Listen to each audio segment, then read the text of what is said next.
So I have a double leg or single leg, etc. But he break falls. Then you can see that he has no impetus to stand because he's purposely lying like kind of shoulders onto the ground to get his break fall in. And I've got no reason to follow him. So I could be, going in for some sort of takedown here. He hits it.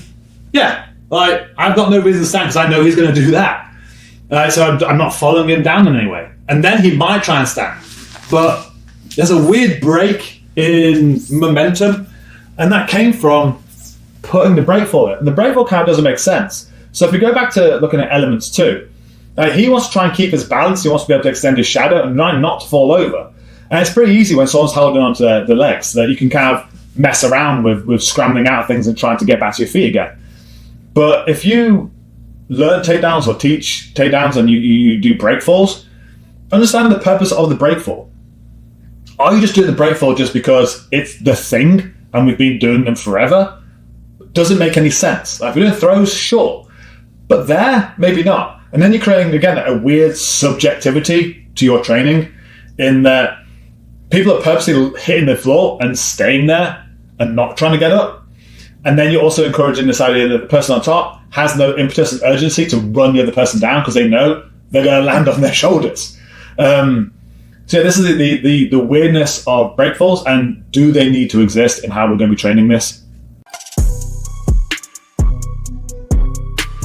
So as a drill to learn this then, is we're going to start from element 2. So you're going to let your partner get the takedown. And so that's our complexity is going to be person who's falling.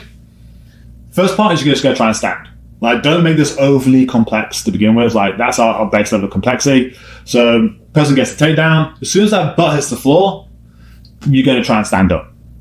And so the player is then the person on top. Is they're learning then how to engage and hold the other person down. And that goes back into the objectivity we talked about earlier, in that this needs to be real. Jiu-jitsu has to involve a hold down element. If it doesn't involve a hold down element and the person is expected to lie on the floor for us while we do our guard passing, it's not real. And we can break jiu-jitsu. And so we have to add this first section in. So as soon as the person falls, they're going to try and stand up. So we have our base level of complexity.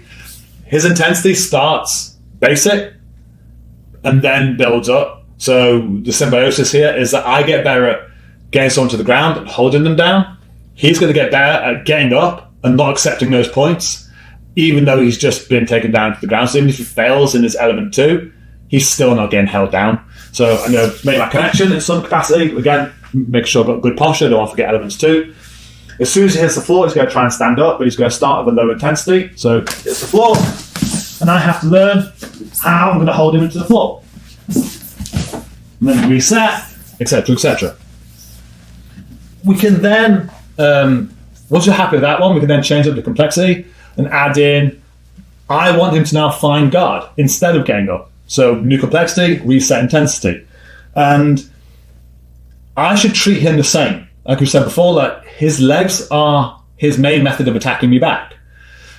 So this time he's going to fall down, but I want him to try and find a workable guard. If he finds a workable guard, then great. But I'm going to treat his legs the exact same. So I have my connection, I mat return him in some way, he's going to try and find his guard. Please. And we deny him. He hasn't got that space. And then we can add the two complexities together. So it's going to be a case of he's going to try and get up or play guard, and I'm going to try and hold him into the deck. Now we have a workable drill that makes him better at finding a guard and getting up and being able to destroy both. A way of creating advanced complexities in this is that we can look at the other person then trying to use the overcommitting of the person on top to try and unbalance them and try and push him over at the same time. Because if I am too aggressive with my takedown, if my balance isn't good, as he hits the floor, yeah, he's got his stand-up element, he's got his guard element, but he can also try and then just unbalance me, try and roll me over, for example. So I need to be able to settle my weight on him and stop him from being able to do that. Another way of doing that against is to kill the legs. If he can't use his legs effectively to be able to bridge into the ground or anything like that, he's going to find it quite hard to send me off. As a bit of advice, use your legs as staples. So if a leg has hit the floor in any way, I'm going to put my foot on one side and my knee on the other and use my shin as a staple to try and pin it into the ground.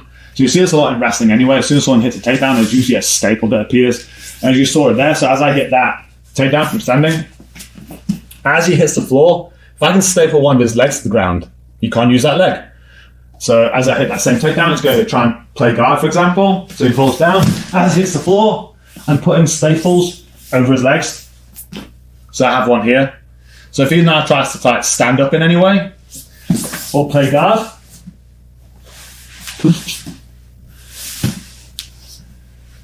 it's difficult for him.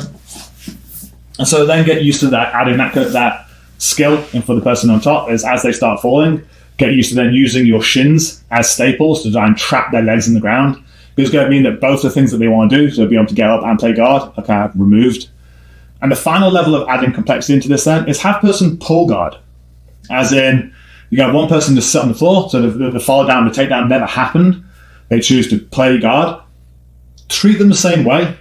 Because again, we have to deal with the objectivity here, is that even someone who plays guard and pulls guard could still just stand up. So we need to be able to deal with that. And it's going to be a learning curve, because a lot of the jiu-jitsu that we play is that if someone pulls guard, we kind of sit there like, cool, I'm not going to engage upon you then. At which point, that's why some people will pull guard and then come straight for some wrestling. Because the other person isn't engaging upon them, and then they just go shoot for like a low singles and stuff like that, at which point I feel like an idiot. So I have to still treat him the exact same way, even if we start from on the butt. So even if he's sitting here, how's he going to get up and play guard? It's still his legs. If I move towards him, I start trying to attack his neck and shoulders, what are his legs going to do? One of those two things. So I still need to target his legs the same way. So I'm going to go under his chin, open him up, and still attack his legs. So it's like a more advanced version of the follow down is have one person try and sit on the floor. You're going to ask them to like wrap their legs around the person here, or put some standard element into it. So again, we have our complexities and our intensities. And have the person here have that same level of urgency, because we need to fix the objectivity that they attack the legs in the exact same way. So he's going to try and play guard, and I come straight in and start attacking his legs. Putting staples in and trying to stop those things from happening. That's more of an advanced version of this. Base level is getting fixed to that urgency on the base levels of follow down, and then getting working more into that of what I do with the person sitting down.